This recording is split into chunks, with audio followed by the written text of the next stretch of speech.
बात है 2015 यूपी के बुलंदशहर तहसील में एक एरिया है खुर्जा।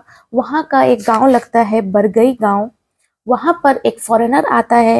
एक फॉरेनर वहां उस गांव में जैसे ही एंट्री करता है, वो गांव के छोटे छोटे बच्चे उसे परेशान करने लगते हैं। उनकी भाषा वो समझ नहीं पाता है, उसके साथ खेलने लगते हैं। कुछ थोड़े बड़े बच्चे उसके साथ तस्वीर लेना चाहते हैं। इस प्रकार से फॉरेनर थोड़ा सा परेशान होने लगता है, क्योंकि उसे वहाँ की भाषा, उन बच्चों की भाषा समझ में नहीं आ रही थी। इस पर एक व्यक्ति होता है, उसी गांव का रहने वाला, जिसका नाम होता है राम कुमार शर्मा। वो फौरन वहां पर आकर उन बच्चों को, उन लड़कों को चिल्लाता है, डांटता है कि तुम एक मेहमान के साथ इस तरीके से व्यवहार मत करो। और उस फॉरेनर को बैठाता है और उसे कहता है कि हम आपकी क्या मदद कर सकते हैं। इस पर फॉरेनर कुछ तरीके से टूटी फूटी भाषा में एक दूसरे से वो लोग बातें करते हैं। और वो जो गांव वाला होता है, वो उसे समझाने की कोशिश करता है कि इस समय शाम के तुम इस गांव से बाहर कहाँ जाओगे, तुम्हें कोई साधन भी नहीं मिलेगा। 7-8 बज चुके थे शाम के। तो वह उसे सलाह देता है कि अगर तुम बुरा ना मानो तो मैं तुम्हारे रहने का यहीं कहीं बंदोबस्त कर देता हूँ, और तुम कल सवेरे अगर चाहो तो चले जाना। इस पर वो फॉरेनर उसकी बात समझता है और राजी हो जाता है। वहीं के एक पास के शिव मंदिर में उस फॉरेनर के रहने का वो राम कुमार शर्मा जी जो है इंतजाम करते हैं। उसे उसके खाने पीने का इंतजाम किया जाता है। अगले 1-2 दिन के बाद जब फॉरेनर के जाने का समय होता है, तो वह राम कुमार शर्मा से एक रिक्वेस्ट करता है और पूछता है कि मैं कुछ और दिन क्या इस गांव में रह सकता हूं, इसी मंदिर के पास, और मुझे इस गांव को और अच्छे से जानना है, आसपास का एरिया एक्सप्लोर करना है। इस पर राम कुमार शर्मा कहता है कि मुझे कैसा ऐतराज, तुम हमारे मेहमान हो, तुम जब तक चाहो यहाँ रह सकते हो, तुम्हारे रहने और खाने पीने की पूरी जिम्मेदारी मेरी होगी। इस तरीके से वो फॉरेनर उस गांव में 1-2 दिन नहीं बल्कि 11 पूरे दिन बिताता है, और उस गांव के तरीकों को, उस आसपास के कल्चर को बहुत अच्छे से एक्सप्लोर करता है, समझता है, और काफ़ी अच्छी यादें वहाँ पर वो बना लेता है। जब 11 दिन के बाद उसके लौटने का समय होता है, तो वह काफ़ी भावुक हो जाता है, और राम कुमार शर्मा से अपने जिस तरीके की भी वो उस भाषा, टूटी फूटी भाषा में बात कर पाते थे, उस तरीके से उसे समझाने की कोशिश करता है कि उसे उनका और उस गांव का व्यवहार बहुत अच्छा लगा, और वह उनसे बहुत ज़्यादा इमोशनली अटैच होता है। इस पर राम कुमार शर्मा जी कहते हैं कि इसमें मेरा धन्यवाद कैसा, तुम तो हमारे अतिथि हो, और यह भारत है, और भारत में एक मान्यता है कि अतिथि देवो भव। हम अपने अतिथि को भगवान के समान समझते हैं, और उसकी हर एक बात हमारी सराखों पर होती है। इससे वो फॉरेनर बेहद खुश होकर जाता है, और जहाँ जहाँ वो जाता है भारत का बखान करता है। भारत की इस प्रथा अतिथि देवो भव के बारे में वो जगह जगह अपनी बातें प्रसन्नता के साथ फैलाता है। इससे न केवल उस गांव का बल्कि हमारे देश की सम्मान में बढ़ोतरी होती है।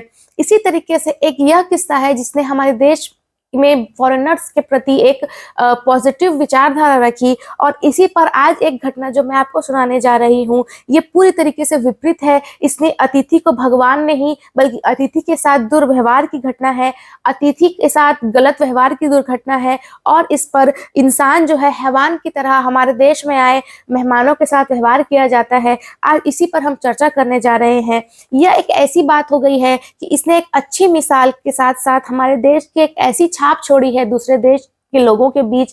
जहां जहां तक ये घटना की बात पहुंची है, वहां वहां तक लोग भारत में आने से कतराए हैं कि इस देश में मेहमानों के साथ इस तरीके का व्यवहार किया गया है। नमस्कार, मेरा नाम आयशा मेमन थापा है। मैं आज आपसे एक सच्ची घटना पर बात करने जा रही हूँ। ये घटना है झारखंड प्रदेश का जिला दुमका का। वहाँ का एक थाना लगता है हंसडीहा। बात है 1 मार्च 2024 की।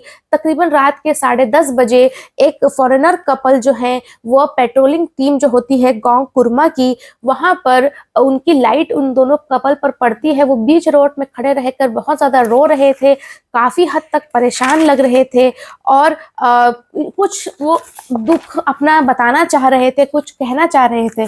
इस पर पेट्रोलिंग टीम वहां पर रुकती है और उनसे कांटेक्ट करने की कोशिश की जाती है। गौर से देखने पर पता चलता है कि उनको बहुत सारी चोटें आई हुई है। महिला की स्थिति काफी ज्यादा खराब थी। महिला इशारों में कुछ अपना बातें बताना चाह रही थी, क्योंकि भाषा का भी फर्क तर्क था तो काफ़ी बातें क्लियर समझ में उनकी आ नहीं रही थी, मगर जिस हद तक उन्होंने इशारों में समझाने की कोशिश की और जैसा उनका हालत था, जिस तरीके से वह घायल थे, चोटिल थे, इस पर पेट्रोलिंग टीम को मामला थोड़ा गंभीर लगा और उन्होंने फ़ौरन इस मामले को अपने हाथ में लेने का फैसला किया। उन कपल को अपनी गाड़ी में बैठाकर वो लोग सीएचसी केंद्र ले गए। वहाँ पास ही में एक सीएचसी केंद्र था, वहाँ पर उनको बैठाया गया, उनको शांत किया गया और मामले को तह तक जानने की लगातार वो लोग कोशिश कर रहे थे। किसी तरीके से कम्युनिकेट करने की कोशिश कर रहे थे एग्जैक्टली उनके साथ हुआ क्या है।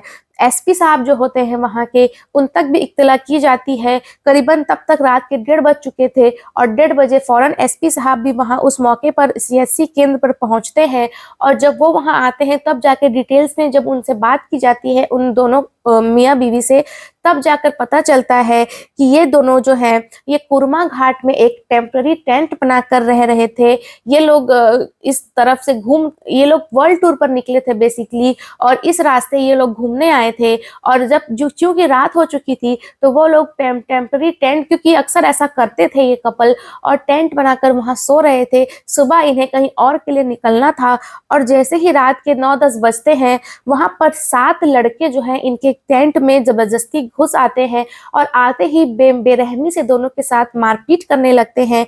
स्टार्टिंग में तो उनको कुछ समझ में नहीं आ रहा था, वो लोग लगातार पूछ रहे थे कि अपने ही भाषा में कि तुम लोग हमें क्यों मार रहे हो, मगर किसी तरीके का कोई वजह समझ नहीं आ रही थी। बस वो लोग लगातार उन दोनों को मार रहे थे और इशारों में उन्हें आवाज करने के लिए मना कर रहे थे वरना अपनी जान गंवा दोगे, इस तरीके से धमका रहे थे। और काफी देर मारपीट करने के बाद उन्होंने जो मेल था, जो उसका पति था महिला का, फर्नांडा जिसका नाम था, उसके पति को वो लोग पकड़ कर रखते हैं और उसे चुप रहने का इशारा करते हैं और लगातार 7 लड़के उस महिला के साथ लगातार रेप करते हैं और काफी मारपीट भी करते हैं। ये सारा दृश्य उसका पति बेबस होकर देख रहा था और फर्नांडा भी दुख से चिल्ला रही थी, मगर जान जाने के डर से काफी हद तक वो लोग चिल्ला भी नहीं पा रहे थे और इस तरीके से 7 लड़कों ने उनके साथ बेरहमी से उसका रेप किया। इस दौरान वो दोनों उसके साथ लगातार मारपीट भी की जा रही थी। सारे वारदात घटने के बाद वो लोग उन्हें धमकाकर वहां से चले जाते हैं और दोनों मियाँ बीवी को कुछ समझ में नहीं आता कि हम कहाँ जाएं, यहाँ कोई हमारा अपना भी नहीं, हमारी भाषा कोई ठीक से समझता नहीं। इस पर वो दोनों रोड किनारे खड़े रहकर रोने लगते हैं। तभी वहां पर एक पुलिस की पेट्रोलिंग टीम पहुंचती है और उन्हें वहां से रेस्क्यू किया जाता है। दरअसल ये जो फर्नांडा है ये ब्राजील से बिलोंग करती है, इसकी उम्र 28 साल है और इसका जो पति है विसेंट ये स्पेन से बिलोंग करता है, इसकी उम्र 64 साल होती है।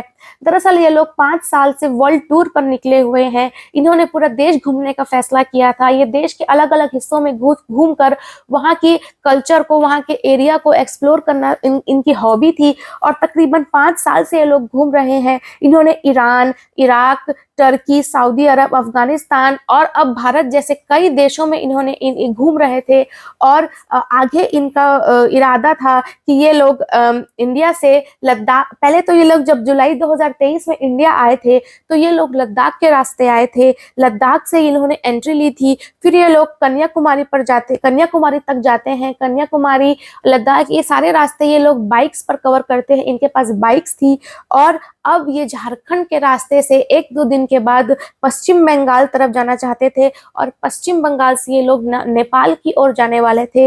नेपाल में कुछ वक्त बिताने के बाद इनका प्लान था कि इसके आगे ये लोग ऑस्ट्रेलिया को एक्सप्लोर करें, मगर उससे पहले ही इनके वर्ल्ड टूर में आगे बढ़ने से पहले ही हंसडीहा में इन्होंने कुरमा घाट में एक टेम्पररी टेंट लगाया और वहां इनके साथ ऐसी दुर्घटना घटी जिस पर ये दोनों बहुत ज़्यादा परेशान हो जाते हैं और इस घटना का जिक्र उन्होंने जैसे ही अपने ट्विटर और इंस्टाग्राम हैंडल पर किया, हाहाकार मच जाता है। लोग भारत में मेहमानों के साथ होने वाले दुर्व्यवहार की बातें करने लगते हैं और कहीं ना कहीं इन्होंने हमारे देश के साथ, हमारे देश में आने वाले मेहमानों के मन में एक डर बैठा दिया है। इन 7 लड़कों की तलाश की जा रही थी और जैसे ही इनको हिरासत में लिया गया, कार्यवाही भी आगे बढ़ जाती है और 7 लड़कों के ऊपर अभी तक कार्यवाही चल रही है। इनका फैसला तो तब होगा जब होगा, मगर इनकी वजह से, कहते हैं ना, कुछ लोगों की वजह से पूरा देश बदनाम हो जाता है। कुछ इसी तरह से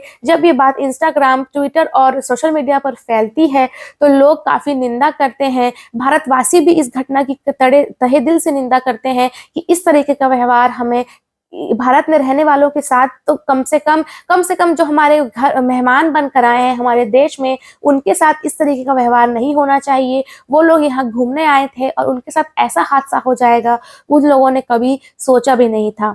इस घटना को बताने का या सुनाने का उद्देश्य किसी को भी परेशान करना नहीं है, केवल आप तक एक सच्ची घटना को विस्तार में बताना है और आप तक ये विनती करना है कि हमें एक दूसरे के प्रति सम्मान की भावना रखनी चाहिए। स्पेशली हमारे देश में अगर हम अतिथि देवो भव का नारा लगाते हैं तो हमें उसको कायम रखना चाहिए। नमस्कार।